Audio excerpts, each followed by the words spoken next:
They say Willow Lane is where the perfect people go to sleep.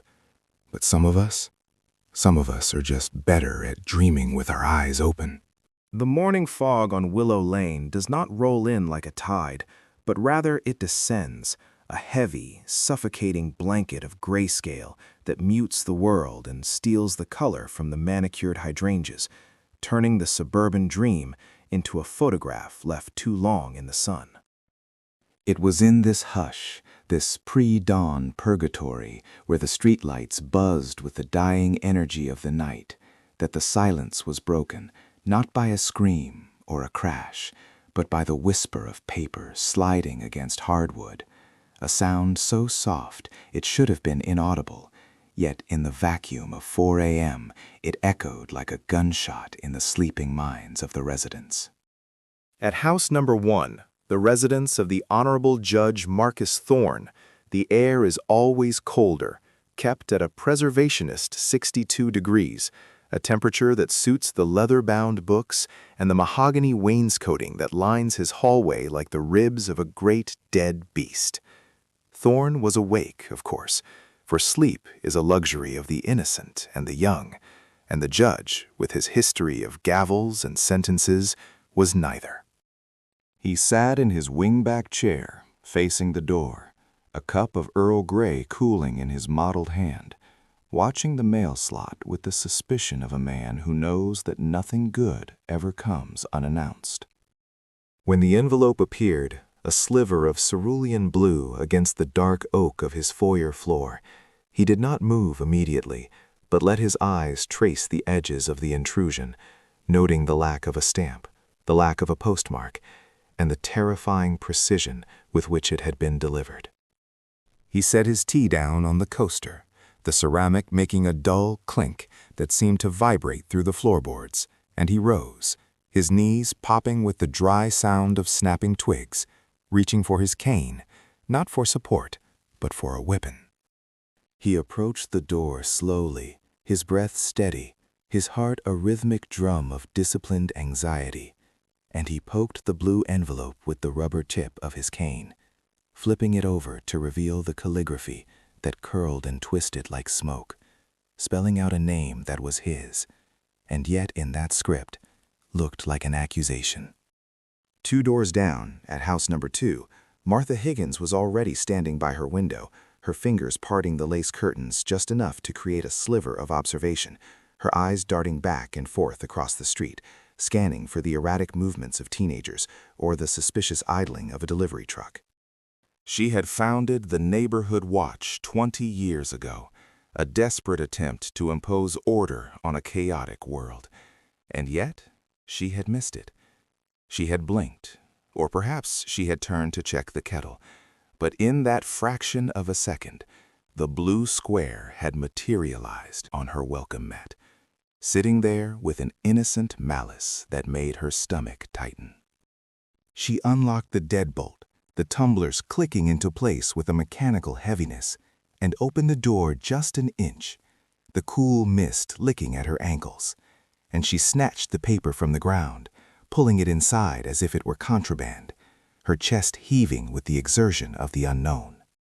The blue was not a standard stationary color, but something deeper, something reminiscent of the ocean at a depth where light begins to fail.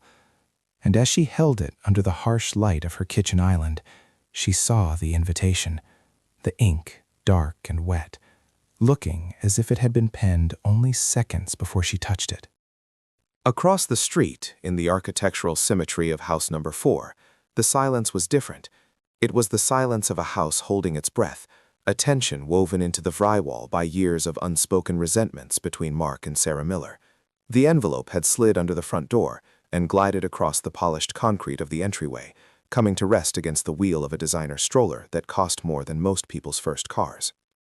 Mark found it first, stumbling out of the bedroom in search of water, his mind still half, trapped in a dream about falling buildings. He picked it up, his fingerprints leaving faint oils on the textured paper, and he squinted at the writing, his architect's eye offended by the lack of geometric alignment in the script, yet drawn to the fluidity of the letters. He didn't open it immediately. Instead, he placed it on the granite counter, staring at it, feeling a sudden irrational urge to wash his hands, as if the paper carried a contagion of something older and dirtier than dust. The sun began to bleed through the fog, a pale, sickly yellow that offered no warmth, only illumination, revealing the identical blue envelopes resting in the hallways of Claire Hastings at number 8, where the smell of sour milk and laundry detergent usually masked the scent of despair, at number 10.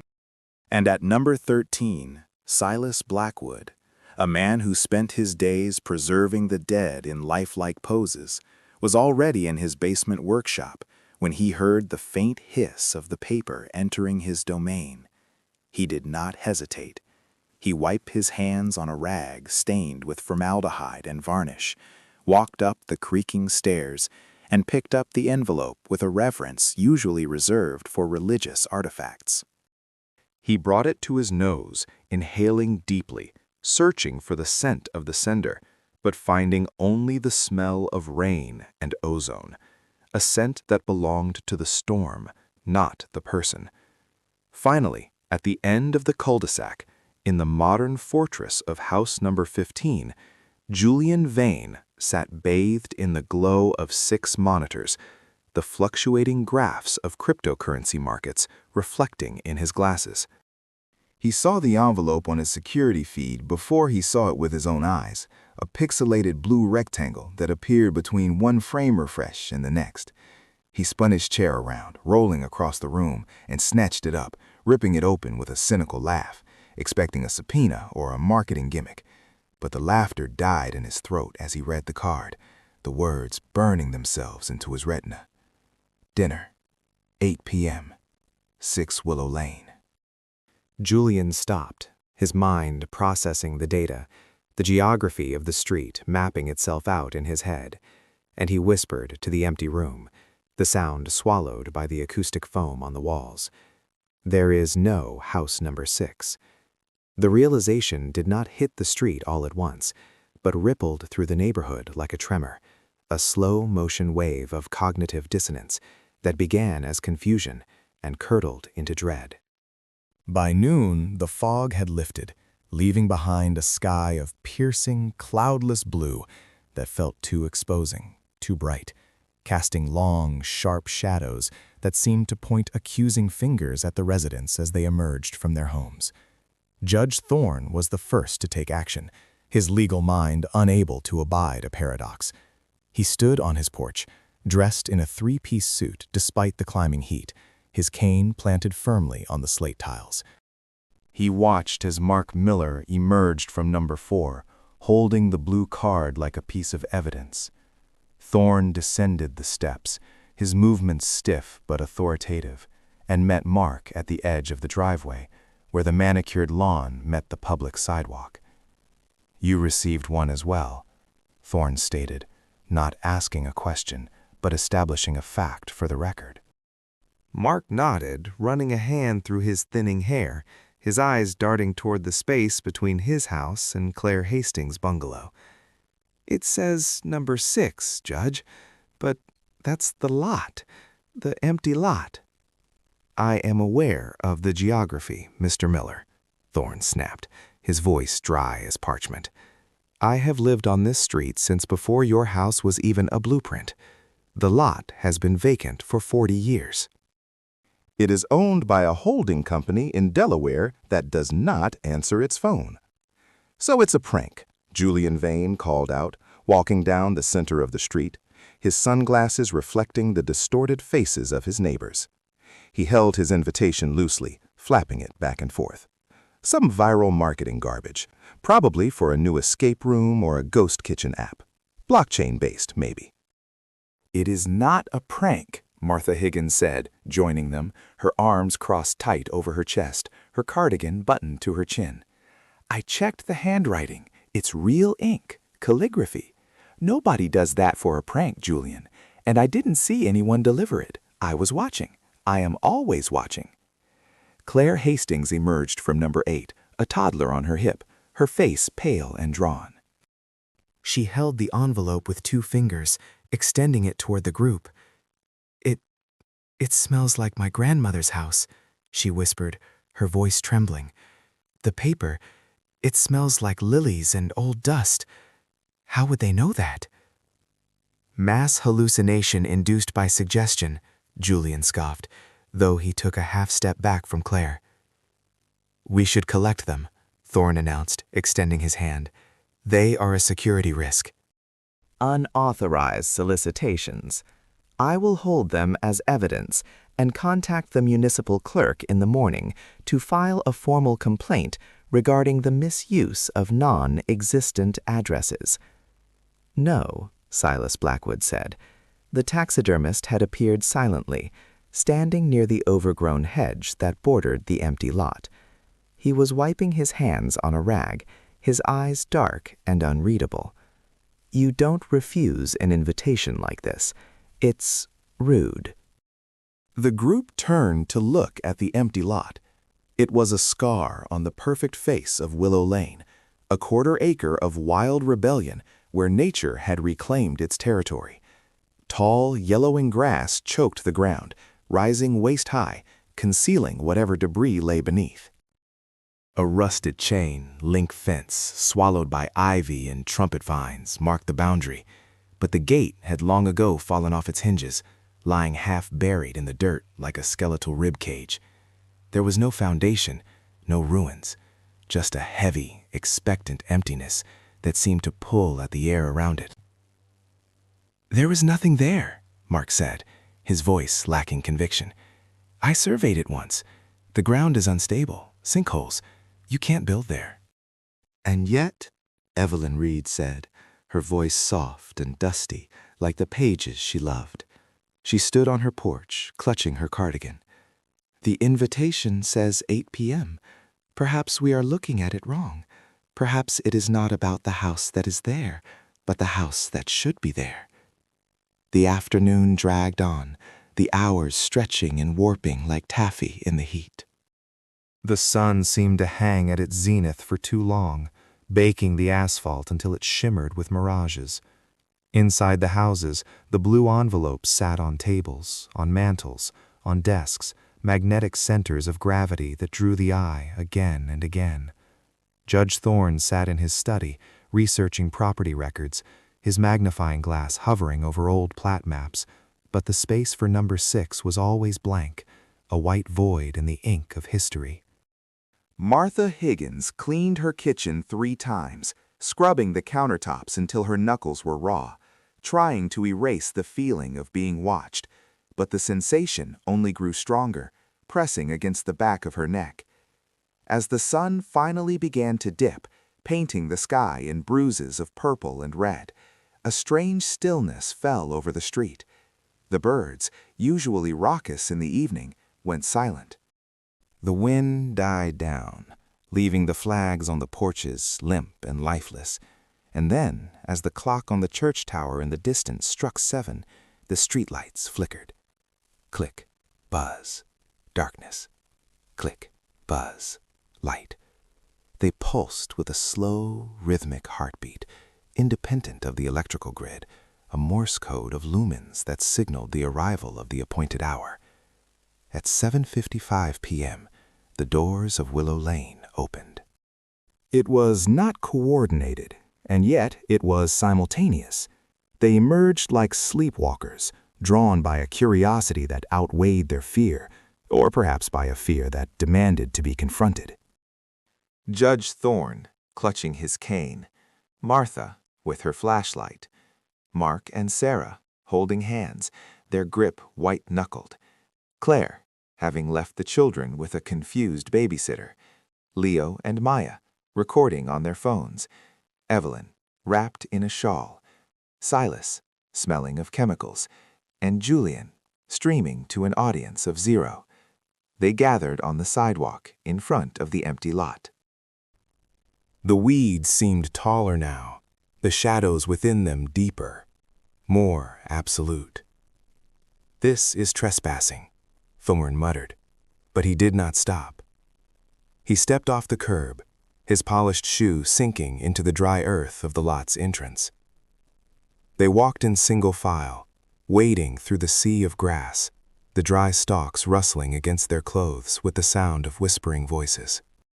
The air here was cooler, damp, smelling of rich earth and decaying leaves, a pocket of autumn trapped in the middle of summer.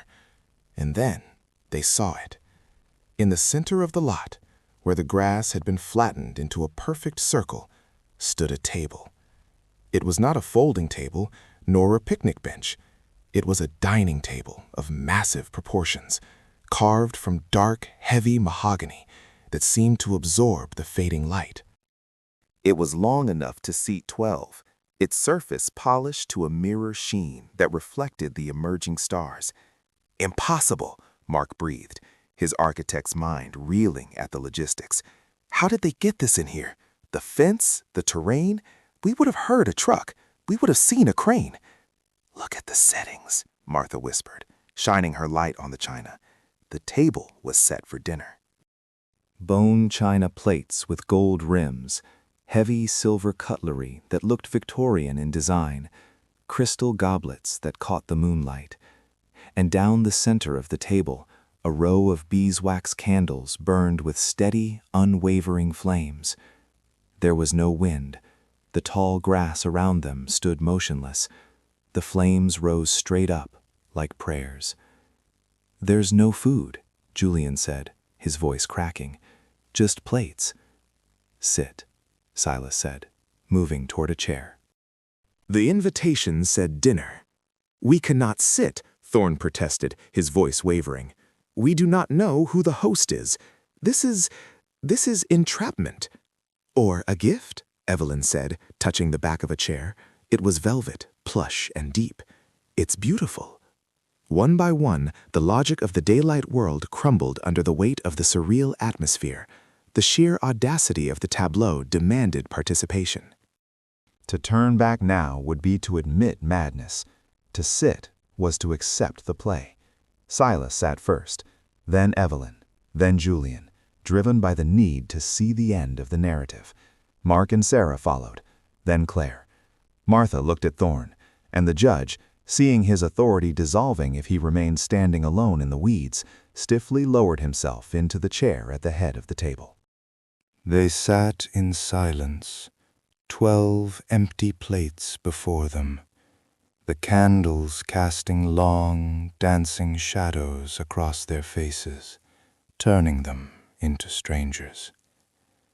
The heat of the day had vanished completely, replaced by a chill that seeped into their bones.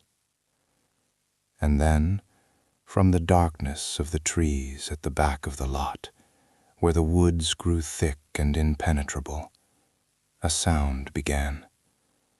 It was the scratch of a needle finding a groove. The rhythmic thump, hiss, of a vinyl record spinning on a turntable that wasn't there. The sound grew louder, surrounding them, not coming from a single point, but emanating from the air itself. Thump, hiss, thump, hiss. Judge Thorne gripped the edge of the table, his knuckles white. "Who is there?" he demanded, but his voice was swallowed by the velvet dark. The scratching stopped. A moment of absolute ringing silence. Then the music began. A slow, mournful cello, playing a melody that felt familiar, like a song heard in a childhood fever dream. And as the first note stretched out into the night, the mahogany door of a massive, freestanding wardrobe that stood hidden in the shadows of the tree line, an object that had not been there a moment ago, an object that had no business standing in an open field, began to slowly, agonizingly, creak open. Darkness spilled out from within the wardrobe, a darkness thicker than the night, and from that abyss a hand, pale and elegant, reached out to grasp the frame. The neighbors of Willow Lane did not scream. They did not run. They sat frozen, pinned by the candlelight, as the hand tightened its grip, and the figure within began to step forward into the dim light of the feast. The cello swelled, the candle flames bowed, and the door opened wider. The figure that emerged from the mahogany wardrobe was not a monster, nor a specter, nor a figment of a collective hallucination, but a man of such ordinary, devastating precision that his presence in the wild, overgrown grass felt more violating than any supernatural apparition could have achieved. He was dressed in the severe, high-collared black of a formal manservant, his tuxedo pressed to a razor's edge that seemed to slice through the humid, stagnant air of the evening, and his shoes, patent leather and gleaming with an impossible luster, sank silently into the damp mulch of the forest floor as he took his first step toward the dinner party. He was a man of indeterminate age, with hair the color of steel wool brushed flat against a skull that seemed too sharp for his skin, and he carried, balanced effortlessly on the fingertips of his left hand, a massive silver serving tray covered by a domed lid that reflected the shivering candlelight in distorted, elongated streaks. He did not look at the neighbors, nor did he acknowledge the absurdity of his entrance from a piece of furniture standing in the mud, but rather he fixed his gaze on the head of the table where Judge Thorne sat, and he began to walk, a slow, measured procession of one, moving with the terrifying inevitability of a glacier sliding into the sea. The cello music, which continued to pour from the hidden speakers in the trees, seemed to synchronize with his footsteps, the low, bowing rhythm matching the cadence of his stride, creating a theatrical reality that superseded the natural world, forcing the guests to inhabit his performance rather than their own lives. Judge Thorne, a man who had spent 40 years dictating the terms of reality from a high bench, opened his mouth to speak, to issue a command or a citation, to demand the credentials of this interloper, but the words died in his throat, choked off by a sudden, primal recognition that here, in this high grass, his gavel held no power. He watched, his heavy jowls slack, as the manservant approached the table, the silver tray gleaming like a secondary moon in the twilight. The servant stopped at the head of the table, standing just behind Thorne's left shoulder, close enough that the judge could smell the scent that clung to the man's clothes, not the smell of the woods, but the smell of old paper, of stagnant library air, and the faint chemical tang of mothballs. The servant did not speak.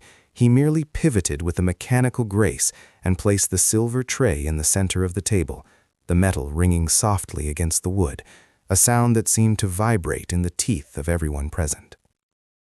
"We did not order," Julian whispered, his voice trembling, his eyes darting to the woods, scanning for the wires, the cameras, the hidden crew that must be orchestrating this elaborate hoax. But the darkness offered no reassurance, only the dense, impenetrable wall of pine and oak.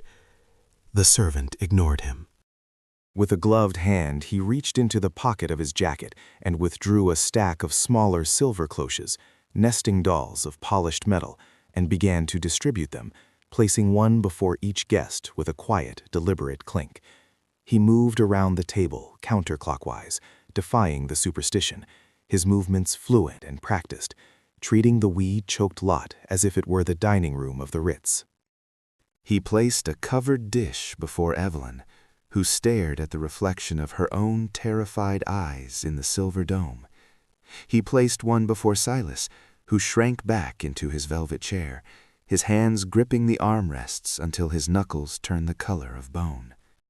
He moved to Mark and Sarah, then to Claire, and finally to Martha, who was weeping silently, tears tracking through the heavy powder on her cheeks, her breath coming in short, panicked hitches that she tried desperately to suppress.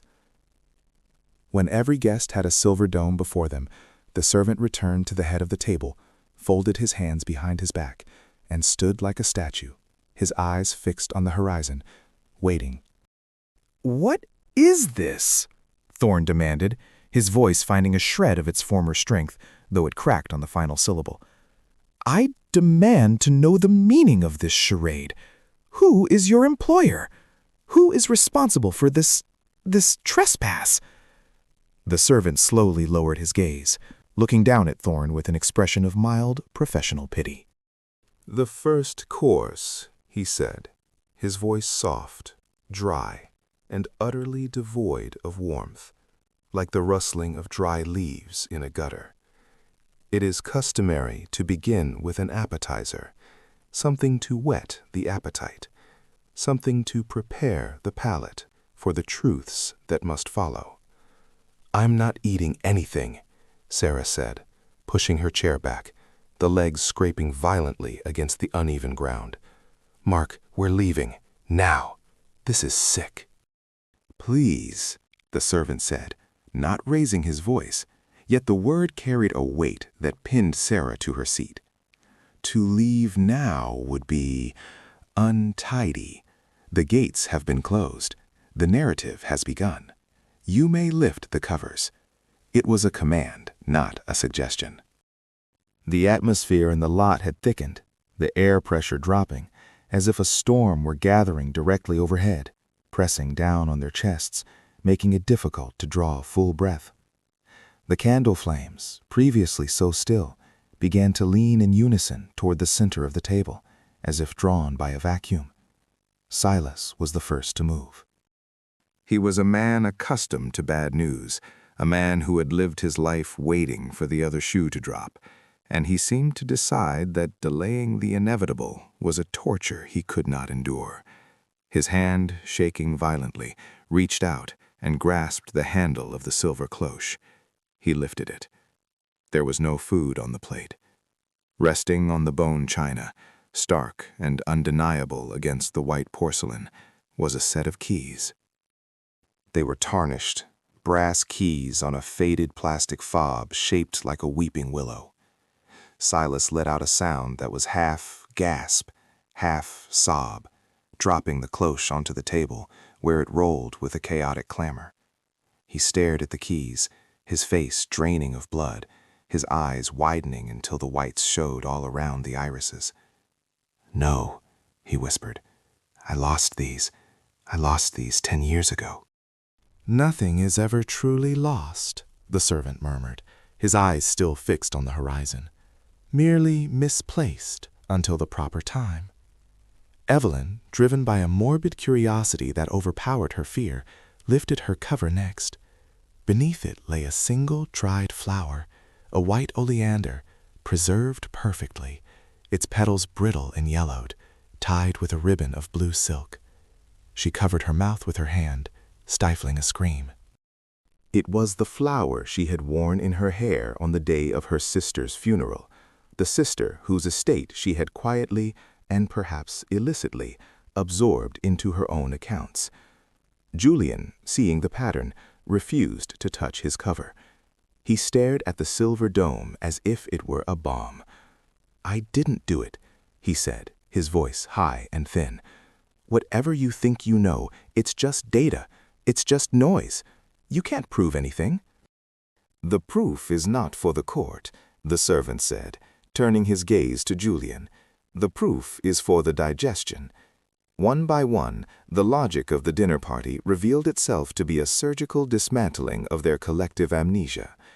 Mark Miller lifted his cover to reveal a crushed pack of cigarettes, a brand he hadn't smoked since the night the fire started at the old warehouse, the fire that had cleared the land for his dealership.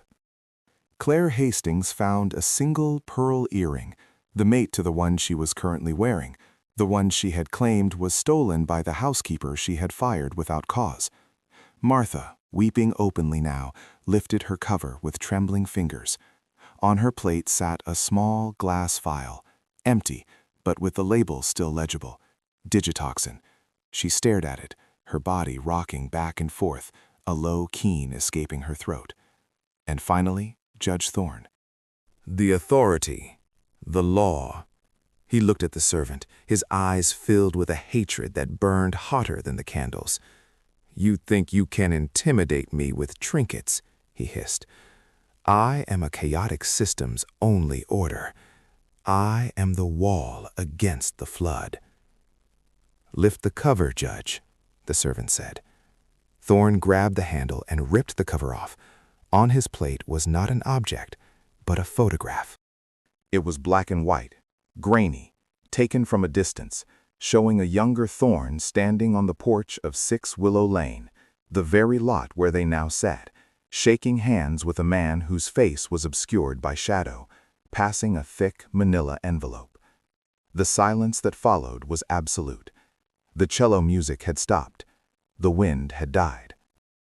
The only sound was the harsh, ragged breathing of 8 people who had believed their secrets were buried beneath the manicured lawns and paved driveways of their suburban fortress. "This is blackmail," Thorne whispered, his voice shaking with a rage that barely masked his terror. "This is nothing but common blackmail." "The first course is finished," the servant announced, ignoring the accusation. He stepped back from the table, his movements retreating into the shadows. "I shall clear the plates. The main course requires preparation." He did not collect the items. He did not take the plates. He simply stepped backward, 1 pace, then 2, moving away from the candlelight and back toward the wardrobe. "Wait!" Julian shouted, standing up, his chair falling backward into the grass. "You can't just leave us here with this." "Who is doing this? Is it you? Are you the homeowner?" The servant paused, 1 foot already back on the mulch of the tree line. He tilted his head, as if listening to a frequency only he could hear. "I am but the mechanism," he said. "The architect is otherwise engaged, but he sends his regards, and he suggests you look not at what is on the table, but what is beneath it." And with that, the servant stepped back into the wardrobe. He did not open the door. He simply stepped into the darkness of the open frame, and the shadow seemed to swallow him whole. The door swung shut with a heavy, final thump, leaving the neighbors alone in the flickering candlelight, surrounded by the physical manifestations of their sins. For a long moment, no one moved. To look beneath the table was to accept the servant's logic, to obey the rules of this twisted game. "I'm not looking," Sarah said, her voice trembling. "I'm not looking. I want to go home." "We can't go home," Mark said, his eyes fixed on the crushed cigarette pack. "Don't you get it? They know. Whoever this is, they know everything." "There is nothing beneath the table," Thorne said, clutching the photograph in his hand, crumbling the evidence. "It is dirt, it is grass, it is insects." But Evelyn was already leaning forward. She was the dreamer, the artist, the one who had always suspected that Willow Lane was a thin veil over something older and darker. She pushed her chair back slightly and draped her upper body over her knees, lowering her head toward the ground. The candlelight did not reach beneath the heavy mahogany table. It was a cavern of darkness, smelling of damp earth and roots. Evelyn squinted, her eyes adjusting to the gloom. There's something here," she whispered. "What is it?" Silas asked, his voice barely audible. "It looks like a wire," Evelyn said. "A black wire coming up from the ground. It's running up the leg of the table." "A microphone," Julian said, a manic, triumphant note entering his voice. I knew it. It's a setup. It's surveillance." "No," Evelyn said, reaching out to touch the object. "It's not a microphone. It's a cord." She followed the line of the cord with her hand, tracing it through the grass, feeling the cold, rubbery insulation. It led away from the table leg, snaking through the weeds, disappearing into a patch of dense thistles about 3 feet away. "Pull it," Thorne commanded. Evelyn hesitated, then grasped the cord and pulled. There was resistance, a heavy weight dragging through the dirt. She pulled harder, the weeds parting, and the object slid into the pool of light cast by the candles. It was a telephone. It was an old rotary model, black and heavy, encrusted with dirt and soil, as if it had been buried for years and only recently unearthed. The receiver was zip-tied to the base, and the dial was clogged with mud. Evelyn recoiled, scrambling back into her chair. It's a phone, a landline. Plugged into what? Mark asked. We're in an empty lot. There's no jacks. There's no power. It's a prop, Julian insisted, though he looked less certain now. It's just another prop. They stared at the muddy black object sitting in the grass like a severed head. It sat there, silent, inert, a relic of a communication era that had passed them by. And then, the impossible happened. The phone rang. It was not a digital chirp, nor a recorded sound effect. It was the physical, mechanical bell of a vintage telephone, a harsh, strident burring, burring, that caused the metal bells inside the casing to vibrate, shaking the dirt loose from the frame. Burring, burring. The sound was shockingly loud in the quiet night, echoing off the trees, bouncing against the facades of the silent houses across the street. Burring, burring. Don't answer it, Sarah screamed, covering her ears. Don't you dare answer it. It's not connected to anything, Julian yelled, standing up and backing away. It's physically impossible. It's a battery trick. Burring, burring. Judge Thorne stared at the phone. The ringing seemed to be drilling into his skull, vibrating against the guilty secrets he had spent a lifetime fortifying.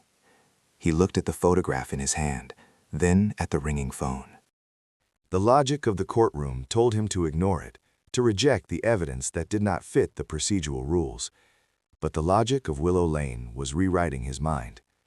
"It's for me," Martha whispered, her eyes wide. "It's the hospital. It's them." "No," Silas said.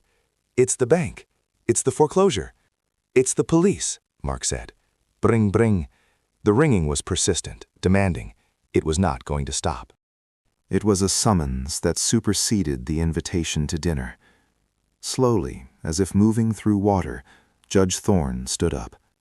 He walked around a table, his shoes crunching on the gravel and weeds. He approached the phone where it lay in the dirt. He looked down at it, the black bakelite gleaming dully in the moonlight. He knelt. The knees of his tailored trousers sank into the mud. He reached out a hand that trembled with a palsy of pure terror. Who is this? He whispered to the ringing machine, before he even touched it. Bring, bring. He reached for the receiver. He hesitated. The night held its breath. The crickets had stopped. The wind had stopped. The world had shrunk down to the distance between his hand and that black plastic handle. He gripped the cold, dirty receiver. He brought it to his ear. "Hello," Thorne said, his voice a dry husk. There was silence on the line. A deep, static-filled silence, vast and hollow, like the sound of wind blowing through an empty tunnel. And then a voice spoke. It was not the servant. It was not a recording. It was a voice that sounded like it was coming from inside the walls of his own house, intimate and terrifyingly familiar. "Judge," the voice said, "please look up at your bedroom window." Thorne froze. The phone pressed against his ear felt like a gun. Slowly, agonizingly, he lifted his head. He looked past the table, past the frozen faces of his neighbors, across the street to house number 1. The house was dark. It had been dark when he left it. But now, on the second floor, the light in the master bedroom was on. And standing in the window, silhouetted against the yellow glow, was a figure. It was wearing his judicial robes, and it was holding the gavel. The figure in the window raised the gavel slowly, high above its head, and brought it down. At the exact moment the gavel struck the unseen sill in the window across the street, the candles on the dinner table were extinguished, all at once, plunging the neighbors into total, suffocating darkness. From the blackness, the phone in Thorne's hand went dead with a sharp click. Then, the sound of breathing. Not from the phone, but from right beside him. "Dinner," a voice whispered in the dark, "is served."